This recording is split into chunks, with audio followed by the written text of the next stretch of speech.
CHAPTER 29 of the Adventures of Ferdinand Count Fathom, by Tobias Smollett. This recording is in the public domain. During these deliberations, the wine merchant, with a view to make a parade of his superior parts and breeding, as well as to pave the way for a match at backgammon, made a tender of his snuff box to our adventurer, and asked, in bad French, how he travelled from Paris. This question produced a series of interrogations concerning the place of Ferdinand's abode in that city, and his business in England, so that he was fain to practise the science of defence, and answered with such ambiguity as aroused the suspicion of the smuggler, who began to believe our hero had some very cogent reason for evading his curiosity. He immediately set his reflection at work, and after various conjectures, fixed upon Fathom's being the young Pretender.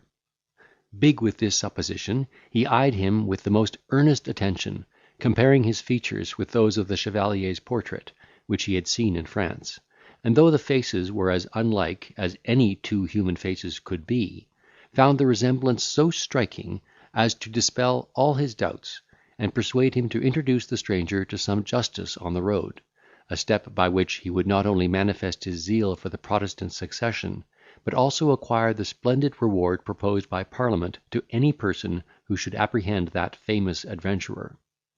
These ideas intoxicated the brain of this man to such a pitch of enthusiasm, that he actually believed himself in possession of the £30,000, and amused his fancy with a variety of magnificent projects to be executed by means of that acquisition, until his reverie was interrupted by the halting of the coach at the inn where the passengers used to eat their breakfasts.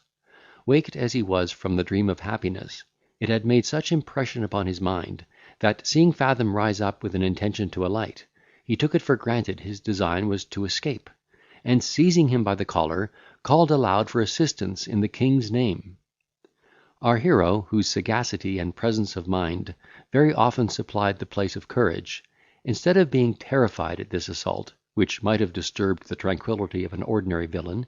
was so perfectly master of every circumstance of his own situation, as to know at once that the aggressor could not possibly have the least cause of complaint against him, and therefore, imputing this violence either to madness or mistake, very deliberately suffered himself to be made prisoner by the people of the house, who ran to the coach door in obedience to the summons of the wine merchant.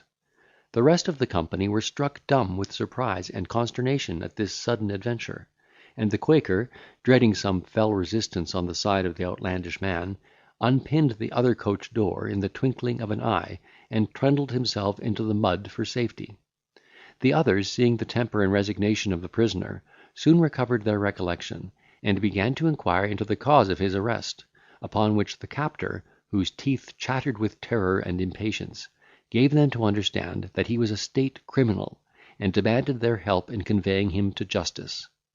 Luckily for both parties, there happened to be at the inn a company of squires, just returned from the death of a leash of hares, which they had ordered to be dressed for dinner, and among these gentlemen was one of the quorum, to whom the accuser had immediate recourse, marching before the captive, who walked very peaceably between the landlord and one of his waiters, and followed by a crowd of spectators, some of whom had secured the faithful Maurice, who in his behaviour closely imitated the deliberation of his master. In this order did the procession advance to the apartment in which the magistrate, with his fellows of the chase, sat smoking his morning pipe over a tankard of strong ale, and the smuggler being directed to the right person, "May it please your worship," said he, "I have brought this foreigner before you on a violent suspicion of his being proclaimed outlaw, and I desire before these witnesses that my title may be made good to the reward that shall become due upon his conviction." "Friend," replied the justice, "I know nothing of you or your titles; but this I know, if you have any information to give in, you must come to my house when I am at home, and proceed in a lawful way; that is, do you mind ye, if you swear as to how this here person is an outlaw, then, if so be as he has nothing to say to the contrary, my clerk shall make out a mittimus, and so to jail with him till next size." "But, sir," answered the impeacher, "this is a case that admits of no delay. The person I have apprehended is a prisoner of consequence to the state." "How feller!" cried the magistrate, interrupting him. Is there any person of more consequence than one of his Majesty's justices of the peace, who is besides a considerable member of the landed interest? Do you know, sirrah, who you are talking to? If you don't go about your business, I believe I shall lay you by the heels."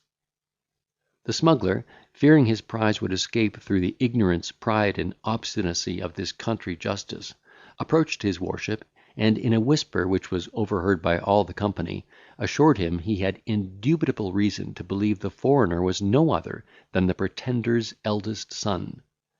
At mention of this formidable name, every individual of the audience started, with signs of terror and amazement.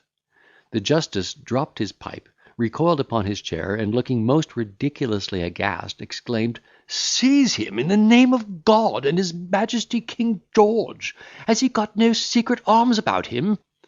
Fathom, being thus informed of the suspicion under which he stood, could not help smiling at the eagerness with which the spectators flew upon him, and suffered himself to be searched with great composure, well knowing they would find no movables about his person,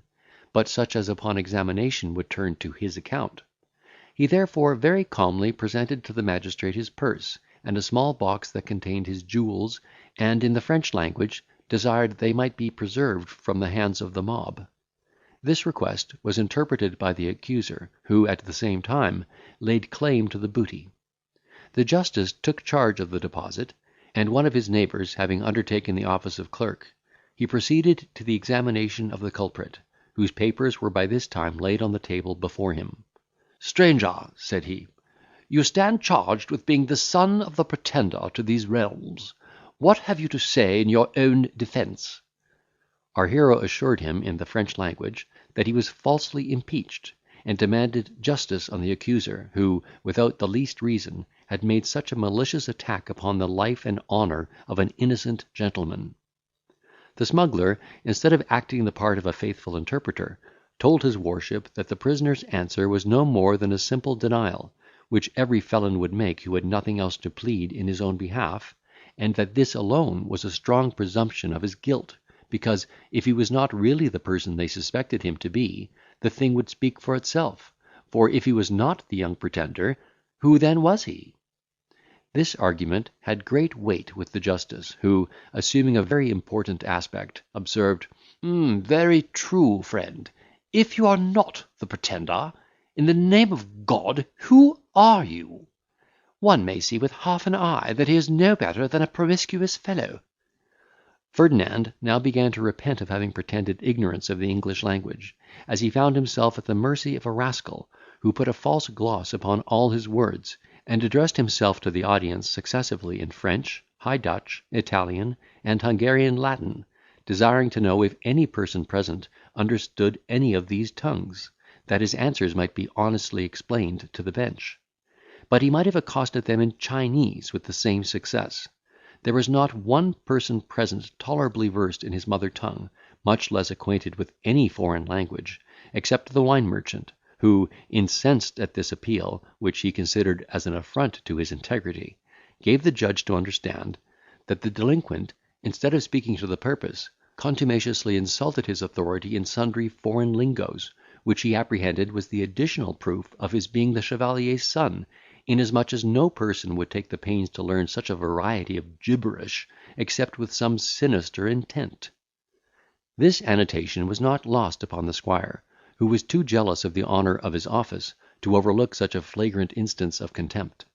His eyes glistened, his cheeks were inflated with rage. "The case is plain," said he. "Having nothing of signification to offer in his own favour, he grows refractory, and abuses the court in his base Roman Catholic jargon. But I'll let you know, for all you pretend to be a prince, you are no better than an outlawed vagrant, and I'll show you what a thing you are when you come into composition with an English justice, like me, who have more than once extinguished myself in the service of my country. As nothing else accrues, your purse, black box, and papers shall be sealed up before witnesses, and sent by express to one of his Majesty's secretaries of state. And as for yourself, I will apply to the military at Canterbury for a guard to conduct you to London." This was a very unwelcome declaration to our adventurer, who was on the point of haranguing the justice and spectators in their own language, when he was relieved from the necessity of taking that step by the interposition of a young nobleman just arrived at the inn, who, being informed of this strange examination, entered the court, and, at first sight of the prisoner, assured the justice he was imposed upon, for that he himself had often seen the young pretender in Paris, and that there was no kind of resemblance between that adventurer and the person now before him. The accuser was not a little mortified at his lordship's affirmation, which met with all due regard from the bench, though the magistrate took notice, that, granting the prisoner was not the young chevalier himself, it was highly probable he was an emissary of that house, as he could give no satisfactory account of himself, and was possessed of things of such value as no honest man could expose to the accidents of the road. Fathom, having thus found an interpreter, who signified to him in the French tongue the doubts of the justice, told his lordship that he was a gentleman of a noble house in Germany, who, for certain reasons, had come abroad incognito, with a view to see the world; and that, although the letters they had seized would prove the truth of that assertion, he should be loath to expose his private concerns to the knowledge of strangers, if he could possibly be released without that mortification. The young nobleman explained his desire to the court, but his own curiosity being interested, observed at the same time, that the justice could not be said to have discharged the duties of his station, until he should have examined every circumstance relating to the prisoner. Upon which remonstrance, he was requested by the bench to peruse the papers, and accordingly communicated the substance of one letter to this effect: "My dear son, though I am far from approving the rash step you have taken in withdrawing yourself from your father's house, in order to avoid an engagement which would have been equally honourable and advantageous to your family, I cannot so far suppress my affection as to bear the thought of your undergoing those hardships which, for your disobedience, you deserve to suffer. I have therefore, without the knowledge of your father, sent the bearer to attend you in your peregrinations. His fidelity, you know, hath been tried in a long course of service, and I have entrusted to his care, for your use, a purse of 200 ducats, and a box of jewels to the value of twice that sum, which, though not sufficient to support an equipage suitable to your birth, will, at least, for some time, preserve you from the importunities of want. When you are dutiful enough to explain your designs and situation, you may expect further indulgence from your tender and disconsolate mother, Countess of Fathom."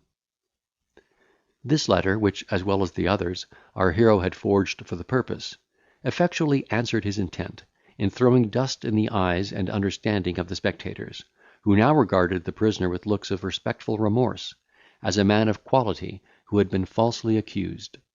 His lordship, to make a parade of his own politeness and importance, assured the bench he was no stranger to the family of the Fathoms, and, with a compliment, gave Ferdinand to understand he had formerly seen him at Versailles.